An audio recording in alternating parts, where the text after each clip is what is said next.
Hello everyone, আসসালামু আলাইকুম। আশা করি তোমরা সকলে ভালো আছো। আজকে আমরা HTML পার্ট 2 করব। চলো ক্লাসে চলে যাই। তো গত ক্লাসে আমরা শিখেছিলাম কি আমাদের সেই দুষ্ট তামিম ছেলেটি একজন ব্যক্তিকে হ্যালো দিয়েছিল। তো হ্যালো দিতে গিয়ে তিনি যখন হ্যালো লিখছিল তখন তার হ্যালোটাকে পছন্দ হয়নি। অর্থাৎ কম্পিউটারে তিনি হ্যালোটাকে দেখেছিল একটা লেফট সাইডে, অর্থাৎ বাম পাশে তিনি এক কোনায় কম্পিউটারে হ্যালোটা দেখাইছিল। ওই দুষ্ট ছেলেটি তামিম তো কখনোই এত একটা খারাপ হ্যালো কাউকে দিতে পারে না।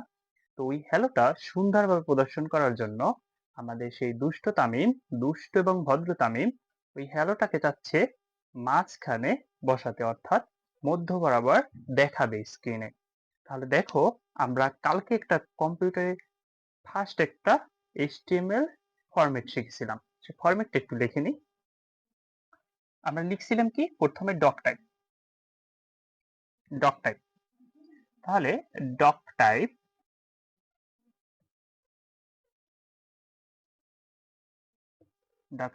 HTML, দেন HTML শুরু, তারপর আমরা লিখেছিলাম হেড, টাইটেল,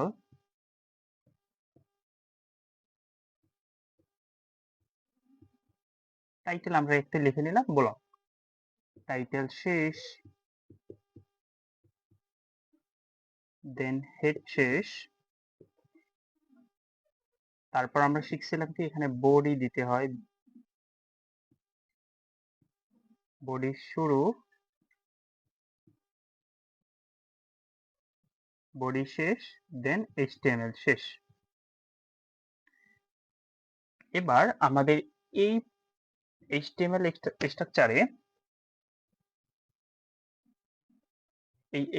স্ট্রাকচারে আমরা বডির ভিতর আমাদের তামিম শুধুমাত্র হ্যালো লিখেছিল এবং সেই হ্যালো লেখাটা এই কম্পিউটারে এক পাশে প্রদর্শিত হয়েছিল।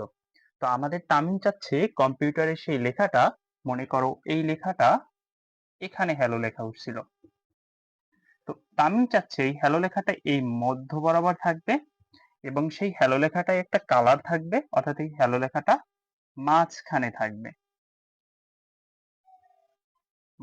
থাকবে, পাশাপাশি এই হ্যালো লেখাটা একটা রং হবে, স্টাইল হবে। তারপরে এই হ্যালো লেখাটার একটা ব্যাকগ্রাউন্ড কালার হবে। তাহলে এই এতটুকু চাচ্ছে, তাহলে সে কিভাবে কোডটা লিখবে? তাহলে আমরা এই হ্যালো লেখাটা একটা পি ট্যাগের ভিতরে দেখি, অর্থাৎ আমরা যখন প্যারাগ্রাফ লিখি তখন আমরা যে ট্যাগটা ব্যবহার করি সেটা হচ্ছে পি ট্যাগ। তাহলে আমরা এই পি ট্যাগ শুরু করলাম, দেন এখানে পি ট্যাগটা ক্লোজ করলাম। এখন একটু বোঝার চেষ্টা করো, এই পি ট্যাগের এইখানে মনে করো এই এত বড় একটা জায়গা রাখলাম কেন? আমরা এই হ্যালো লেখাটা কি লিখতে চাচ্ছি, হ্যালো, তাহলে এই সি ডাবল এল হ্যালো লিখে রাখলাম। এখন এই পি ট্যাগের মধ্যখানে আমি হ্যালোটাকে কিভাবে দেখতে চাচ্ছি, অর্থাৎ ওকে স্টাইল করতে চাচ্ছি, কালার স্টাইল, স্টাইল, স্টাইল কি করতে চাচ্ছি, এর স্টাইল কি করতে চাচ্ছি, অর্থাৎ কালারের স্টাইল, রং করতে চাচ্ছি। তাহলে স্টাইল সমান ডাবল এট্রিবিউট, দেন আমরা কি করতে চাচ্ছি, কালার, COLOR কালার, দেন কি এইটার মনে করো আমাদের তামিম কালারটা করতে চাচ্ছে, দেন এট্রিবিউট শেষ। অর্থাৎ স্টাইল ইকুয়াল ডাবল এট্রিবিউট, দেন এখানে কালারটা আমরা লিখে দেবো রেড। তাহলে এরপর একটা আমরা সেমিকোলন দিব, সেমিকোলন দেওয়ার পর এবার কি করতে চাচ্ছি, আমরা স্টাইলের পর এটা অ্যালাইন করতে চাচ্ছি, অর্থাৎ এখানে মাঝ বরাবর প্রদর্শন করবে। তার জন্য আমরা কি করতে পারি, এখানে আমরা কালার এখানে অ্যালাইন করব। তাহলে আমরা লিখবো কি, এটা কি একটা টেক্সট, তাই তো, এটা একটা টেক্সট। তাহলে আমরা লিখবো text align, text align, text align কি, টেক্সট অ্যালাইন। তাহলে আমরা এই টেক্সটটার অ্যালাইন করতে চাচ্ছি কোন বরাবর, মাঝ বরাবর। মাঝ বরাবর মানে কি, আমরা বলি কি সেন্টার। তাহলে এইটাকে আমরা সেন্টার, ডাবল এট্রিবিউট, দেন সেন্টার, সেন্টার শেষ, তারপর একটা সেমিকোলন।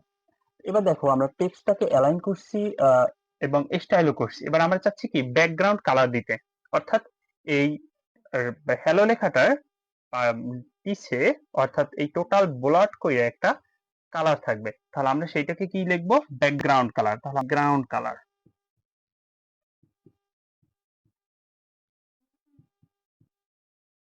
Background colour. দেন ব্যাকগ্রাউন্ড কালার কি নিতে চাচ্ছি, যেহেতু আমরা টেক্সট কালার রেড নিছি, ব্যাকগ্রাউন্ড কালার ব্ল্যাক নেই, তাহলে বিএলএ ব্ল্যাক। দেন আমি আরেকটু চাচ্ছি এই টেক্সটটার একটা সাইজ দিতে, তাহলে আমরা লিখবো কি? টেক্সট সাইজ অবশ্যই, তাহলে একটা সেমিকোলন দিব,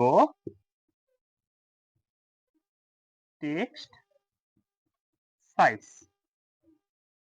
text size double attribute. Then এই সাইজটা কি হবে? সাইজটা যে কোনো একটা মান দেই, অর্থাৎ আমরা দেই 100 পিক্সেল, দেন 100 পিক্সেল। তারপর এইটা আমি ক্লোজ করে দিলাম। দেখো আমরা পি ট্যাগ দিছি, পি ট্যাগ দিয়া আমরা লিখছি কি? Style colour red, text align centre, background colour black, text size 100 pixel. এবং এই ফার্স্টে এই অ্যাঙ্গুলার ব্র্যাকেট পি এর মধ্যবর্তী স্থানে আমি এইগুলো লিখছি। তারপর আমরা কি লিখলাম? আমরা যে লেখাটাকে আমরা কালার তারপর অ্যালাইন করতে চাচ্ছি, ব্যাকগ্রাউন্ড কালার দিতে চাচ্ছি, সেই লেখাটা লিখলাম হ্যালো, তারপর পি ট্যাগ ক্লোজ করলাম। দেন আমরা এই বডি অংশ শেষ, তারপর এইচটিএমএল। অর্থাৎ আশা করি তোমরা আমাদের এই তামিম, অর্থাৎ চালাক তামিম, ভদ্র তামিম, সে কিভাবে একজন ব্যক্তিকে হ্যালো প্রকাশ করবে, তাও আবার এইচটিএমএল ভাষায়, তা সম্পূর্ণরূপে বুঝতে পেরেছি। এবার এই লেখাটাই, এই টোটাল কোডটা আমরা যদি কম্পিউটারে রান করি তখন কেমন দেখায়? তো চলো সেইটা আমরা দেখেছি।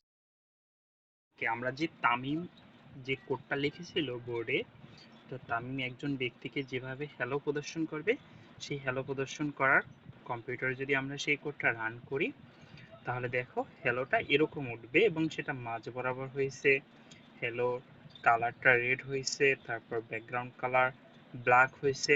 তো আশা করি তোমরা সম্পূর্ণরূপে ক্লাসটি বুঝতে পেরেছো।